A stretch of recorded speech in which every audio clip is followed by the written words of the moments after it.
తాడేపల్లిగూడెంలో ప్రభుత్వ నిబంధనలకు విరుద్ధంగా బాణాసంచా అక్రమ వ్యాపారం. సరైన లైసెన్సులు లేకుండా ఫైర్ సేఫ్టీ జాగ్రత్తలు పాటించని వ్యాపారులపై చట్టపరమైన చర్యలు చేపట్టాలని ప్రజల డిమాండ్. ఎంత స్టాకు తెచ్చారు, ఆ స్టాకును ఎక్కడ ఉంచారు, బాణాసంచా గోడౌన్స్ ఎక్కడ ఉన్నాయి, నివాస ప్రాంతాలకు దూరంగా ఉన్నాయా? ప్రభుత్వ నిబంధనల ప్రకారం కొనుగోలు అమ్మకాలకు సంబంధించిన అకౌంట్స్ వివరాలను అధికారులు నిరంతరం తనిఖీలు నిర్వహిస్తున్నారా?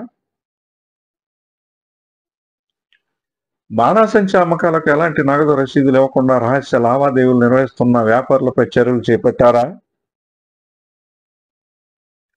ఈ అంశాలపై ప్రజలకు సమాధానం చెప్పాల్సిన బాధ్యత ప్రభుత్వ అధికారులపై ఉంది. సంబంధిత అధికారులు వెంటనే స్పందించాలని ప్రజలు డిమాండ్ చేస్తున్నారు. AV9 TV news, Tadepalligudem.